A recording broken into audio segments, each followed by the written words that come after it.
All right. Um, okay. Welcome everyone. Today the agenda is we're going to go over some things from the metrics from the past release, and the past month. Look at how Hummingbot has grown since the launch of the foundation. And we'll also look at what's new in the last release, what we launched in Hummingbot, discuss what's upcoming in the next release, and there's actually some upcoming changes to the governance process that we're going to spend a bit more time on today. So let's go into it. So in terms of metrics, so we try to track the daily volumes that are reported by everyone using Hummingbot on a daily basis, and that's reported on an anonymized basis to us, and that's what allows us to publish this real-time dashboard of Hummingbot user activity. So this is helpful for us because it allows us to see what exchanges people are using Hummingbot on, and how much volume they're doing on a daily basis. So you can see that in the past month, we've seen a big drop-off in volumes collectively across the user base as a result of the FTX situation. So back in the beginning of November, we were seeing volumes about 200 million per day, as market volatility kind of caused people to, take more arbitrage opportunities and to, find more chances to trade more using Hummingbot.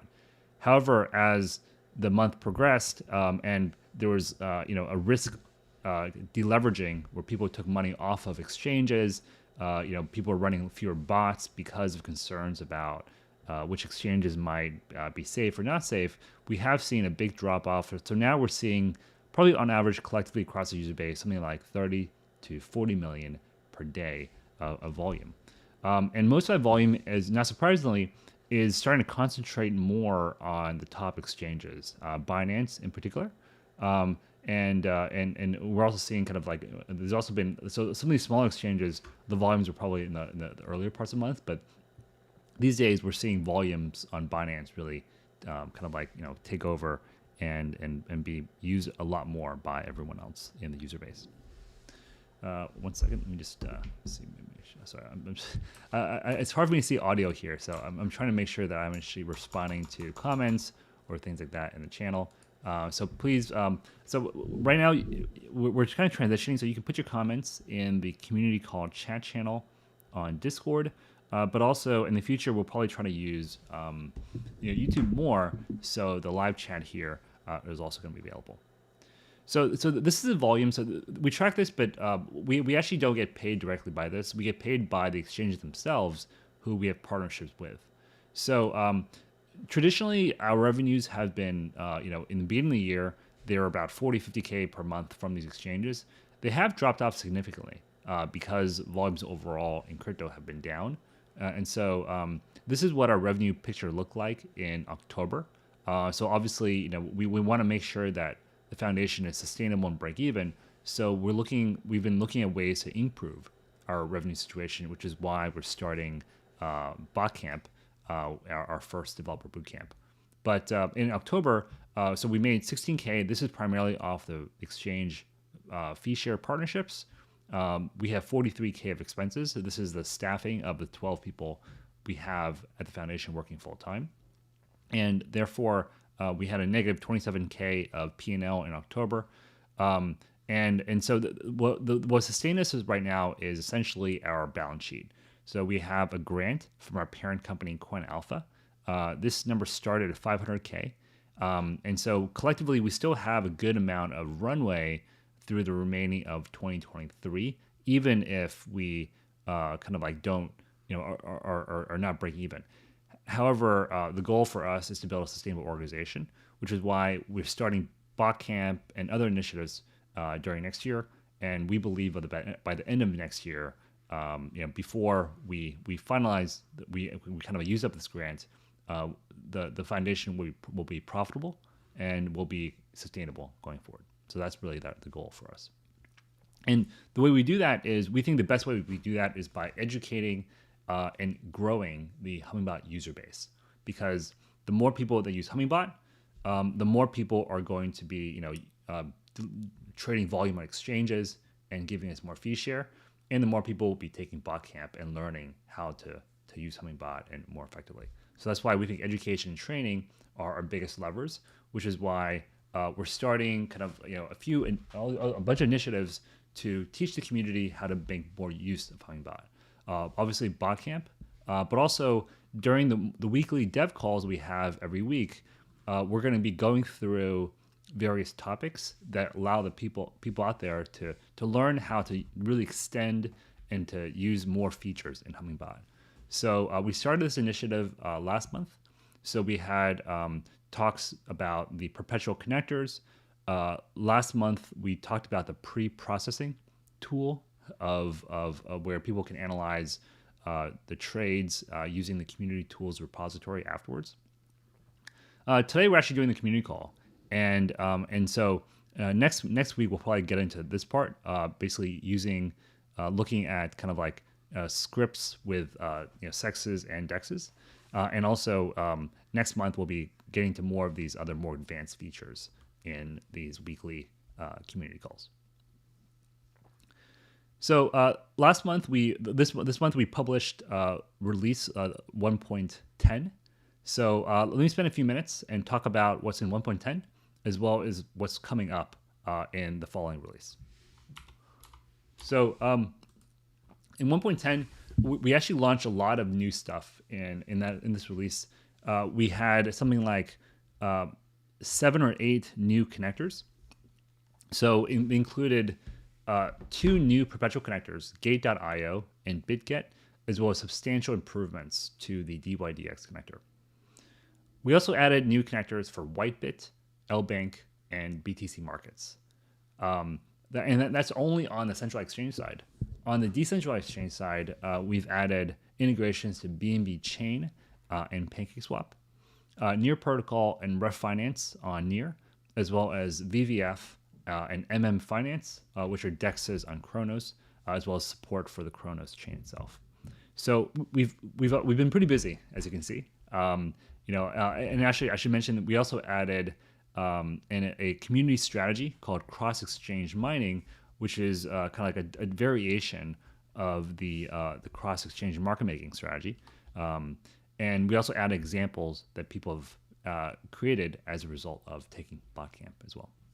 So this is a lot of stuff, and I think this, on one hand, this is a testament to how we are kind of starting to really kind of like turn into a community-based project. A lot of these pull requests were created not by us, but by members of the community, trading firms like CoinAlpha, but also individuals out there who've picked up bounties and who are working on these things. So because of that, it's something that we want to kind of go ahead and do. The other thing that but for the next release going forward, it's hard for us to maintain this kind of pace because as Hummingbot grows, there's more and more exchanges that it supports. There's more and more strategies it supports, and it's like the maintenance becomes like a larger and larger portion of our time. But for us, like we don't really make money off of maintenance; it doesn't sustain us, and so we kind of have to like spend more of our time on things that are going to actually bring us, kind of like basically bring us brings revenues and allows us to survive. So we still want to spend a lot more time. We still want to spend a lot of maintenance, but it's more like we want to put in a process that allows the community to help us decide how we allocate our maintenance bandwidth so it's not unlimited. Because if we're spending all our time on just maintaining the code base, adding connectors, then it doesn't allow us to really improve the code base going forward to make it more powerful and flexible and better for users. So that's why this is the main reason why we proposed something in the Discord channel under like a new approach toward governance. So let me spend some time describing what that is, and it's something that we'll be kind of like rolling out in the next month. So the way we're planning to work. So I should explain. First, we've explained how this works in a Discord page. I'm sorry, in a Notion page, It's a bit vague right now, but let me just pull up the Notion page, and I can share the link later on in Discord with everyone. There's a discussion in here called Hummingbot Approach to Connectors. Sorry. So there's a long discussion, and there's a forum thread as well as a Notion doc. I think the Notion doc is probably the best place to start for if you want like an overview of how it works. So let me just go over that Notion doc and explain in a bit more detail what we're planning to do here, and how we think this will bring value to the community. So the main idea is that we want to use voting to allow the community to tell us how we're going to prioritize our maintenance time and bandwidth on a monthly basis. So right now we have lots of different exchanges in the code base, and we have lots of different strategies, and there's lots of the code base is overall growing, more every single month. But that incurs a burden because every new connector we add implies that we have to make sure we add documentation for it, we add unit tests for it, we check for security implications of merging in that code, and we try to keep it updated because if the more bugs there are in the code base, the more the perception of quality diminishes as people use it. So because of that, but the issue is because as we looked at the reported volumes, the majority of people are using Hummingbot on the top exchanges. So something like 85% of our volume comes from Binance, and 90% of our fee shares come from Binance and KuCoin. So I think the time that we're spending right now, in terms of bandwidth, there's a bit of a mismatch between where the community is actually using Hummingbot and where these exchanges are paying us versus all the smaller exchanges that we're kind of spending time merging and reviewing. So there's a bit of a misallocation, and so that's why I think we need to try to put in a process that allows the community to tell us where should we really be spending our time, which exchanges, which strategies, and which issues should we fix. So the proposed solution is to allow the community to vote on a regular basis for how we're going to allocate the maintenance bandwidth. So there's three types of votes that we're proposing.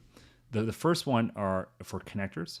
So for exchange connectors, the vote would happen every 3 months, and the vote would essentially allow the community to rank the centralized exchange connectors and the decentralized exchange connectors, and allow us to essentially focus on the top ones in each list. So for each vote, we believe there should be 3 tiers for connectors. So it would be for gold. The gold connector would be the one that we, the foundation, take responsibility for maintaining and improving. So that would be essentially there would be 1 gold centralized exchange connector and 1 gold decentralized exchange connector. So right now, our connectors are pretty generic. We just map the kind of the trading functions that are available on each exchange.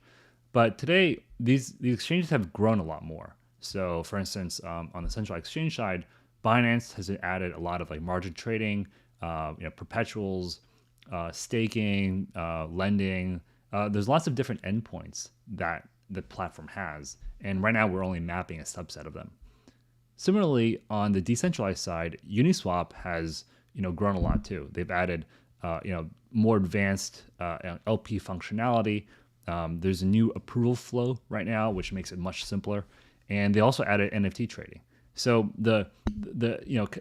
I think for us, I think it'll be better for us and our users if we are concentrating our time on improving the quality and the performance and the power of the top exchange connectors, because that essentially sets a template for all the other connectors out there, which can be maintained by the community. So this is we kind of already started doing this with the concept of a gold standard connector, essentially. So the proposal is that we kind of extend that going forward, and we as a foundation, we concentrate our time on really improving the top connectors on each side, which are selected by the community, and we'll actually try to add lots of different endpoints that they support, so that each connector becomes more powerful. And then we'll add bounties to allow the community to maintain the silver ones, which would be the next three exchanges in each tier. Now, of course, there's more exchanges than that in the code base. So we're not proposing that we kind of cut everything else out. For the remaining exchanges in the code base, they would be called bronze. And the idea is that during every monthly vote, as long as the connector gets a more than 100,000 HBOT, which is pretty low, it's something that a lot of people in the community already have, then that connector will stay in the code base and it will be maintained by the community, but it will not be kind of funded or tested by us. So that way, we believe this gives a pathway for exchange connectors to be kept in the code base and used by people, as long as people they just allocate some HBOT to voting for them. As long as the community says there's a few people out there using the exchange, then we'll keep it in the code base. But my sense is right now there actually might be exchanges in the code base that almost no one's using. From the Datadog reporting dashboard, we're seeing that there's probably a few connectors that frankly no one's using, or the exchange might even be dead. And so I think it would make sense to have a regular pruning process to remove those exchanges from the code base. Similarly, we want to try to do something similar for strategies, because strategies, there's a few core strategies that a lot of people are using, but there's also a lot of other strategies people are probably not using. So we think that if we do something similar for strategies, also have a vote every 3 months, and allow the community to select the five core strategies.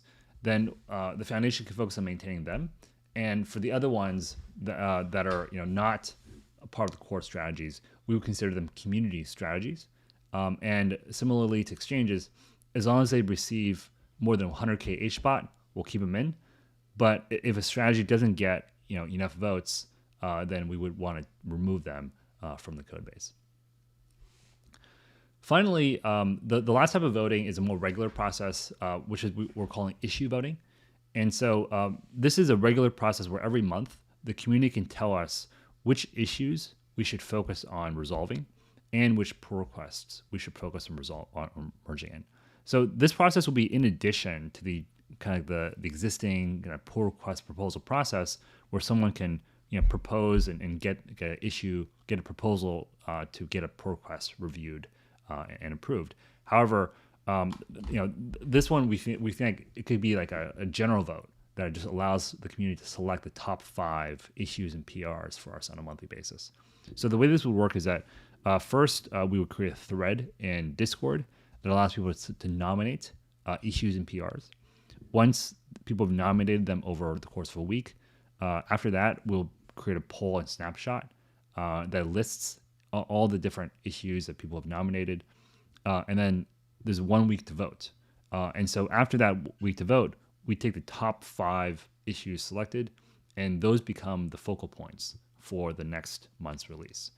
So that way, if there's a bug that the community really feels like we should fix, or if there's a pull request that the community feels like we should really, review and merge in, then this is kind of offers a regular process that they can help us do that. So I think that we have tried to do something similar to this before with certified exchanges, but looking back, it didn't quite work because we didn't really differentiate the certified versus the non-certified exchanges. There's no changes in the code base. The docs, it wasn't clear which ones were certified versus uncertified. So because of that, there was no teeth to it, and exchanges, didn't really kind of pay attention. So this time around, I think we've learned that lesson. So that's why we're announcing this now, because we'll be spending a lot of the next month incorporating these changes into the Hummingbot website, the docs, and the client itself. So some of the changes we're going to do is we're going to build a governance page on the hummingbot.org site. This will show kind of like the past results of governance, as well as any upcoming votes. We'll try to use the Snapshot API to kind of show real-time information from Snapshot. We'll also try to change the documentation site to try to differentiate like the gold and silver exchanges from the bronze ones. and overall try to make the documentation side kind of fit this paradigm a bit better. And then finally, on the clients, we adding more kind of commands, changing the layout of the commands so that it's really clear what exchanges are gold and silver, which exchanges are bronze, and also showing kind of the core versus the community strategies. So in terms of timeline, we think this is a pretty important change to make. And the main reason is because we're starting this new Botcamp initiative we're really excited about, that we've had an amazing level of traction already. We offered 20 kind of slots available for the first cohort, and they were filled up in a matter of days. And so we already have a waiting list for Botcamp for the next cohort, and we're just really excited about teaching everyone in the world, how to really do market making, how to do arbitrage, and how to basically take all the lessons that people have been doing quant trading and make them available to everyone. But in order to do Botcamp, we have to, limit what we're doing on the maintenance side, because if we're spending 100% of the time on maintenance, then we don't have a chance to actually, teach people well to improve the code base. So that's why we're starting this new governance effort, because we think that the scarce commodity in the Hummingbot ecosystem is really the presence, actually getting into the code base, and more importantly, having that quality in the code base that allows people to really use Hummingbot. And so I think by pruning the code base and keeping it like a well-maintained garden, then we can actually make it useful going forward, and we can allocate more of our time to improving the code base and teaching people how to use it. So that's why we think this governance process is really important in order to allow us to be sustainable going forward. So that's probably the main thing we'll be focusing on between now and January. And for the next release, we are going to see a few bug fixes, especially to the gateway side. But we don't think there'll be any huge changes upcoming in the 1.1 release. So those are the topics I want to cover in this call today. One thing I should also mention is that as one final footnote, we finished the trading competition with Gate.io. And so we just announced this in the blog, but unfortunately there was a misunderstanding with Gate, because when they told us about this, they said that the prize pool would be up to 16,000, but they said it would actually comprise 10% of the fees that were paid by users over this competition period. And these fees they thought would be up to 16,000. The actual amount of fees that people incurred during this period times 10% turned to be $499. So this was pretty surprising to us, because we thought the price would be bigger. We thought maybe these NFTs that Gate would be providing would be worth a lot more. But honestly, we feel pretty bad, because I don't want to point fingers, but unfortunately, I feel like we actually advertised something that we wouldn't be able to pay out on, because Gate only gave us $500 to pay out as a prize pool for this competition. So what we've done instead is we've decided to give all 12 winners of this competition the first prize, which is the voucher to attend Botcamp. We know this is might becomes of a surprise for the folks who are participating in this, but it's we're trying to kind of do the best we can to make it up to users, which is why we're giving everyone the voucher to Botcamp. There's only a limited number of seats every month, so we do think this is valuable. But overall, I would say we're very sorry for kind of advertising this way, but it was a kind of misunderstanding with Gate, and we're trying to make it up to our users for it. So finally, if there's any questions, you can put them either in the YouTube chat, which I'll check now, or on Discord in the community call chat channel here.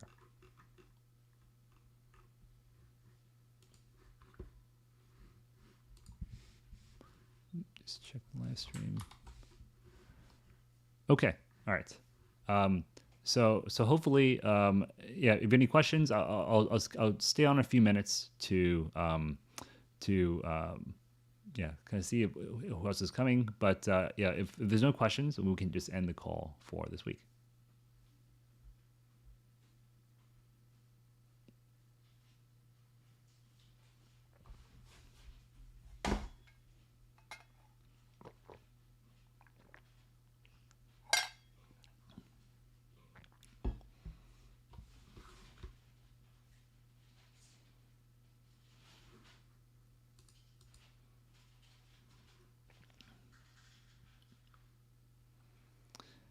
All right. Well, thanks everyone. I hope this was helpful for people, watching. And if you have any more questions about Hummingbot or how we operate, you can always put them in the community or in the general channel on Discord, and we have an active support team. So please, hopefully stay safe, and we'll see you next month. Oh, sorry. Actually, I saw the current bootcamp botting site says November cohort. Yeah, there might be some labels we have to change in botcamp, but right now, essentially, the November cohort has started. It's going right now, and I think if you're signing up for botcamp right now, you're essentially signing up for the January cohort already. So right now, this is actually the wrong page for botcamp. Yeah, I think the problem is some people might still be going to this landing page, which we've actually stopped using. So actually we will change this button here, I think. But overall, I would say the main thing is we've started to use the a botcamp landing page on our website.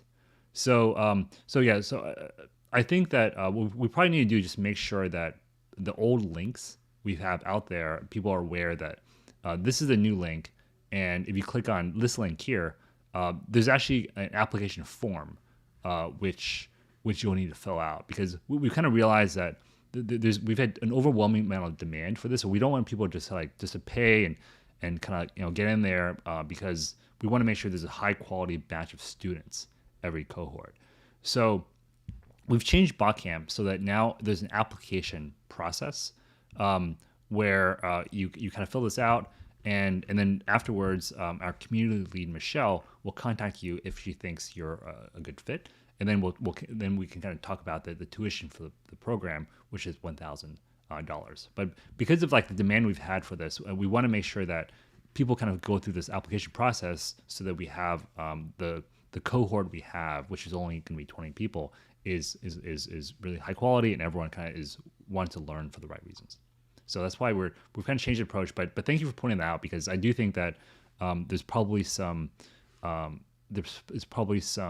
features. We probably need to kind of clean up the communication process a bit more. All right, everyone. Thanks for joining, and I'll talk to you later.